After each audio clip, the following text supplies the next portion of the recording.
Malala Yousafzai is a teenager from the Swat Valley of Pakistan, a region bordering northeast Afghanistan, a place defined by high mountains, green meadows, clear waters, and bloody conflict.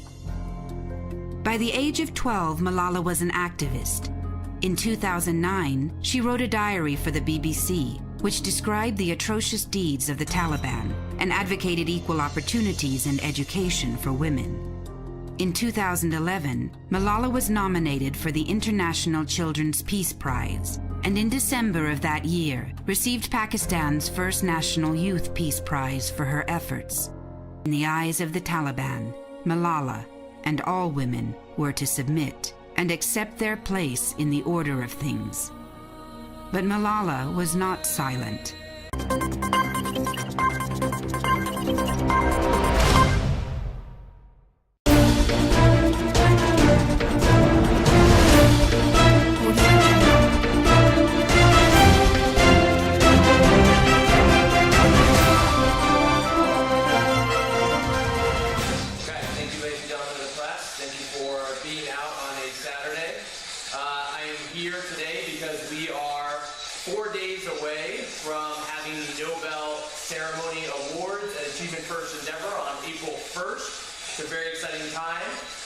Show you our final group of nominees. I repeat, our final group of nominees, and then I will take some questions. Please hold your questions for now as we present the nominees.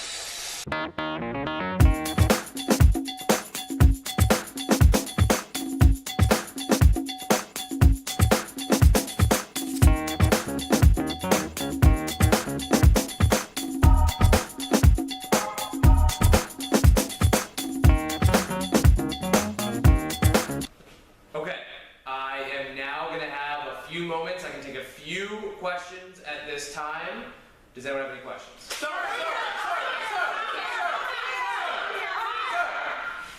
Hi, Thais from CNN International. Nobels are 5 days out. Endeavor has never put on an event this high stakes before, this lavish. Are you confident you're going to be ready? And just so I know, the question is, am I confident we're going to be ready? I am very confident that we're going to be ready. We understand that this is an event like we've never put on at the school, but we have people working around the clock to make sure that it is a lavish event that befits our scholars and their achievement. So yes, I am very confident that we're going to be ready. Next question. Sir! Liz, Cleveland Plain Dealer.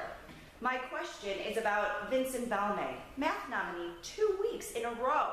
This is an incredible story, but people are wondering if he can possibly keep this up until the state exams, or is he going to fall back when the Nobels are over? Vincent Valmey is not doing this for the Nobels. He's not doing this for the state exams. Vincent Valmey is doing this because he knows that he has a shot at being with the best, at earning a seat in 7th grade and performing math at a top level. That's why Vincent Valmey is doing this. Next question. Shirley Jones from TMZ. My paper is writing a story on 6th graders leading up to the Nobels. We're looking for a feel-good story that might inspire other kids. What student has been Endeavor's biggest success story in math? 6th grade, Jada Grant is using some of the top strategies. She's showing top quality work in all of her work, and in terms of someone who has shown the most improvement, I would recommend using Miss Grant for your story. Next question. Next, sir. Okay, sir. Christopher Hart from Chicago Home Chronicles. T. Neil Gooden. The word on the street is that she's on track for a really strong score, and her confidence is up. Can you comment on her current mindset? Tennille, mindset, strong, determined, focused. Next question. Sir! You didn't answer my question, sir. Tina with the New York Times. I want to ask you about 5th grader Ty Hill. Those short responses keep getting better and better. Is this the same kid we saw a month ago? Can we get a picture of him for our paper?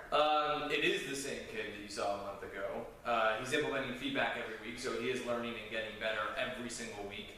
In terms of a picture, you you can potentially speak to my assistant, Ms. Rivera, at the back after we're done. I can't make any promises about that, but of course, it's the same kid, showing lots of progress. Next question. Can we get your answer? Jenny, News 12. We saw that 7th grader Stephen Smith was nominated for Most Growth this week, and it just came over the wire that the 5th grade nominee for Most Growth was Andre Smith. Is there a relation there? There is a relation there. Stephen and Andre are actually siblings. They are brothers, so I'm not sure what's happening in the Smith family, but obviously something very good. And both of those scholars happen to make that top growth field this past week. Next question. Sir.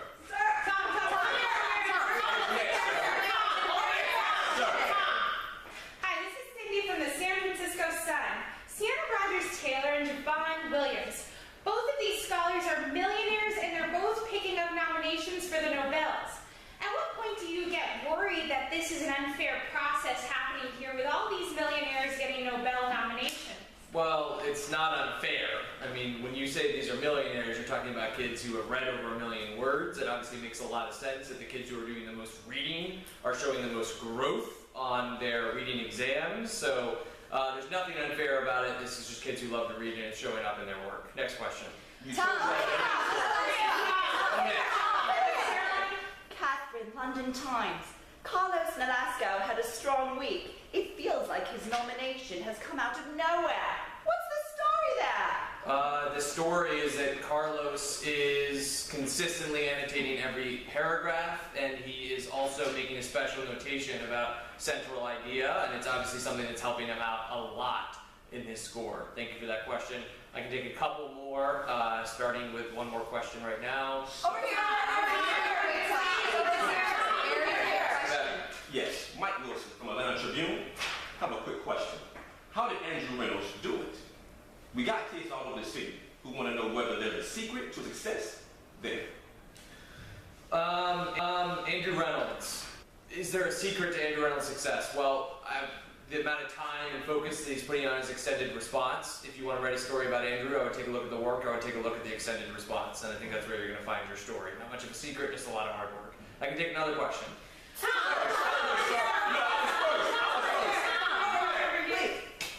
Betty here with AM New York. I had a similar question about Miranda Garcia. We're seeing she had the most growth of almost any kind in the school last week. That's a pretty magical story. Can you shed some light? Miranda Garcia, the question was magical story in terms of her growth last week. Can I shed some light? Well, it's not magic. It's not magic. So Miranda Garcia is rereading. She's checking answers. She has incredibly strong annotations. So I don't want you to print something about a magical story when the only thing magical here is the amount of hard work that she's putting forth every week. And the reality is any kid is capable of exactly that amount of hard work. And that's the story that I would appreciate you publishing. Look, ladies and gentlemen, that's all I have time for this week. We obviously have a lot of work to do to get ready for this ceremony on Friday. At this time, I'm going to leave you. I look forward to seeing you at the ceremony, but for now, that is all the questions I will be taking at this time. One more time.